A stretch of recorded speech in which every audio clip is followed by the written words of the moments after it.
아멘.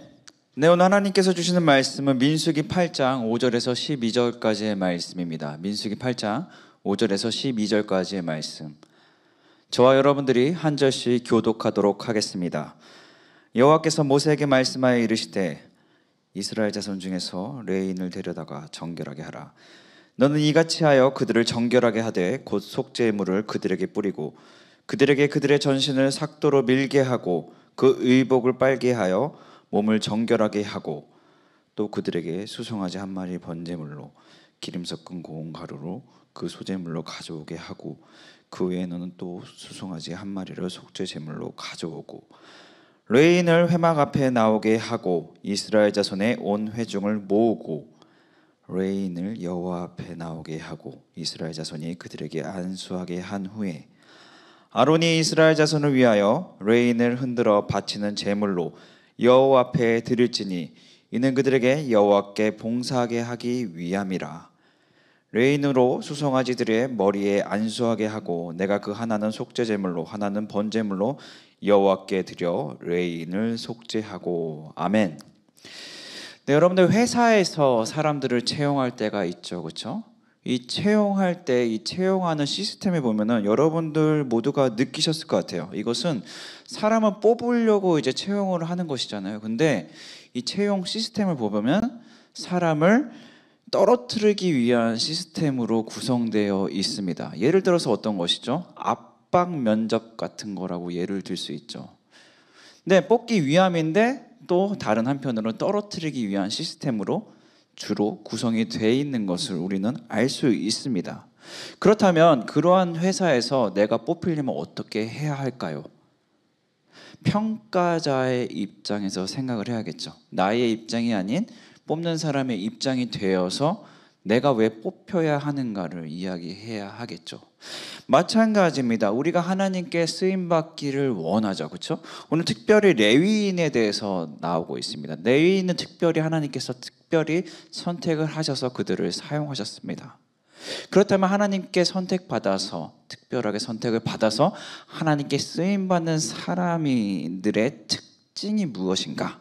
오늘 본문을 보면서 살펴보도록 하겠습니다. 네, 5절에 보시면 여호와께서 모세에게 말씀하여 이르시되 6절 이스라엘 자손 중에서 레인을 데려가다 정결하게 하라 라고 말씀합니다. 출애굽기 32장 26절에서 29절 말씀에 보면은 여러분들이 잘 아시는 그 금송아지 사건이 나타납니다. 그렇죠?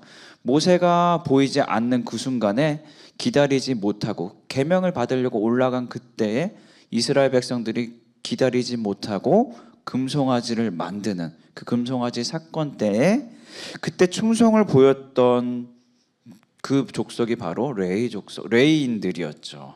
예, 그렇기 때문에 이제 레위인들을 특별히 선택하셔서 성막에서 이제 봉사하도록 하셨습니다. 그렇습니다. 이 레위인들이 선택받은 이유 첫 번째 무엇이에요? 충성이었습니다. 하나님을 향한 충성. 여러분들 하나님을 향한 충성이 있으십니까? 우리가 진짜 이거 당연한 것인데 한번 우리 자신에게 물어봤으면 좋겠어요. 하나님을 향한 충성이 있으십니까? 우리가 선택받고는 싶은데, 하나님께 특별하게 선택받아서 일은 하고 싶은데 여러분들 그만큼의 충성이 있냐는 거예요. 여러분들 이 레위인들을 하나님께서 선택하실 때 그냥 선택하신 것이 아니에요. 이 금송아지 사건을 통해서 이 우상숭배하는 자, 우상숭배하지 않는 자, 하나님을 섬기는 자, 아니죠, 엄연히 얘기하자면 하나님만을 섬기는 자를 구별하셨다는 거예요. 여러분들은 누구를 섬기는 자입니까?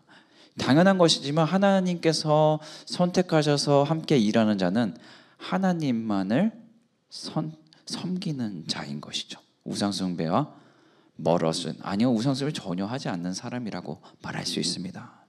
이어서 7절에 보시면 이제 후반부에 전신을 삭도로 밀게 하고 그 의복을 빨게 하여 몸을 정결하게 하고 라고 이야기하고 있습니다. 이어서 8절에 그들에게 수송아지 한 마리를 번제물로, 그렇죠? 여러분 그렇습니다.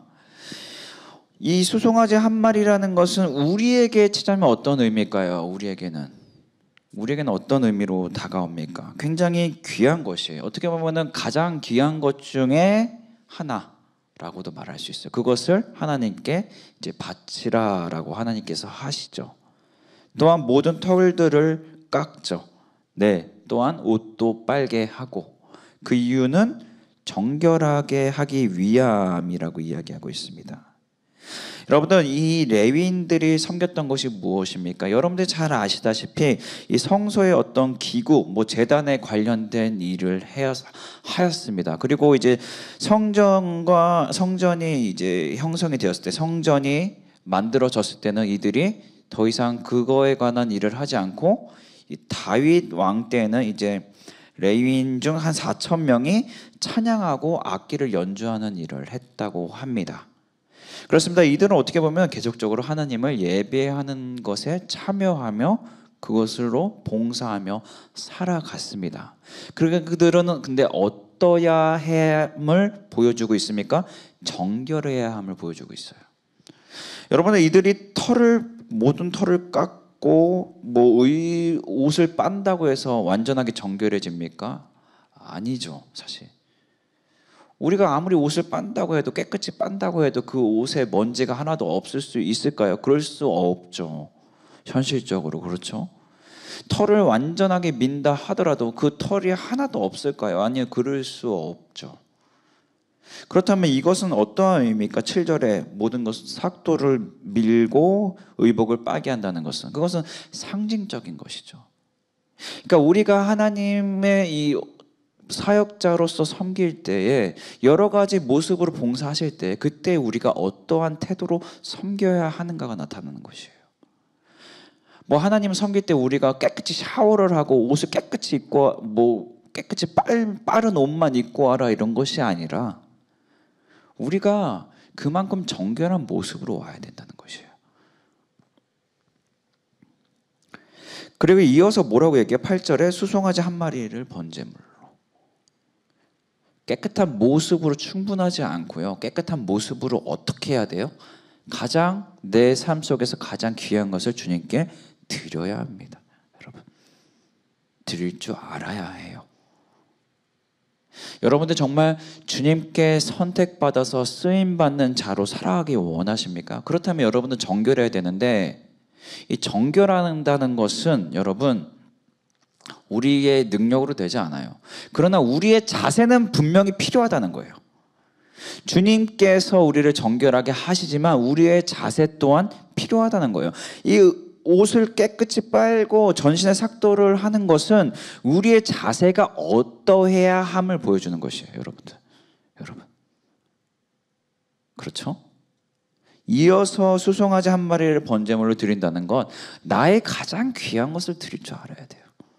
그렇기 때문에 예배에 올 때 여러분, 코로나로 인해서 예배에 대해서 많이 묵상하게 되고, 또 온라인 예배와 오프라인 예배에 대해서 우리가 많이 묵상하게 됩니다.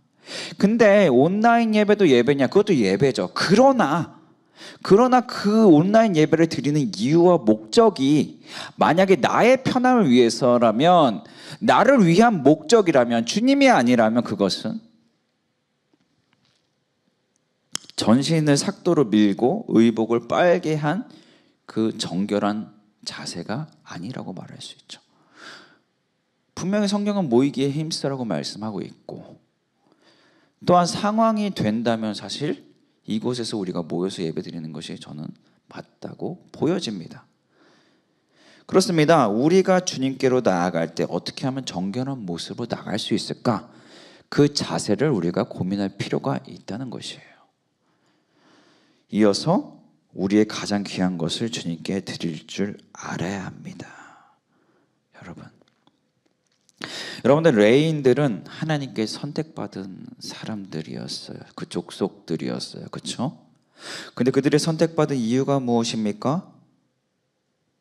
여러분들 이들은 금송아지 사건 때 하나님을 향한 충성을 보였던 민족들이었어요. 더 나아가서 무엇이에요? 이들은 정결하게 하며 정결한 것으로 끝나는 것이 아니라 가장 귀한 것을 주님께 드렸습니다. 여러분, 정말 주님께 선택받아서 쓰임받는 삶을 살아가기 원하십니까? 그렇다면 여러분들 충성하셔야 됩니다. 여러분들 정말 하나님께 충성하는 게 있으십니까? 충성이라는 것은 결국엔 순종과 이어지고, 또 순종이라는 것은 결국에는 우상 숭배인가 아닌가와에서 결판이 나게 되어 있죠. 여러분들 우상 숭배를 하고 있는가에 대해서 나는 하고 있지 않습니다라고 대답할 수 있으십니까? 우리 삶 안에 우상들이 제거되어야 합니다. 보이는 것이 아닌 보이지 않는 하나님을 의지해야 되는 것이죠. 그러나 나타나는, 보이지 않지만 우리를 통해서 나타나야 하는 것이죠. 여러분들 이제는 주님만을 의지하며 살아가시길 소망합니다. 더 나아가서 우리를 정결하게 할 수 있는 분은 하나님 한 분이지만, 여러분들의 그 하나님을 향한 자세가 이제는 정말 마음을 다해 힘을 다해 뜻을 다한 그 모습으로 항상 살아가시길 소망합니다. 더 나아가서 여러분들이 가장 귀하다고 여기는 것들, 그것을 주님께 마땅히 드릴 수 있는 그러한 삶을 통해서 날마다 주님께 쓰임받는, 날마다 주님을 예배하는 예배자로 살아가시기를 주님의 이름으로 축복하고 또한 소망합니다. 제가 기도하겠습니다. 하나님 아버지, 우리가 정말 레위인들과 같이, 오늘 본문의 레위인들과 같이 주님께 선택받아 정말 쓰임받는 삶을 살아가기 원합니다. 그래서 날마다 주님의 영광을 위해서, 주님의 뜻을 위해서 살아가기 원합니다. 주님, 우리의 삶 모든 부분에 간섭하셔서 이제는 우리 삶의 우상이 무엇인지를 깨닫게 하시고, 이제 그것이 무너지게 하시고 온전히 주님께 충성된 종으로 살아갈 수 있도록 성령님 인도하여 주시옵소서. 예수 그리스도 이름으로 기도합니다. 아멘.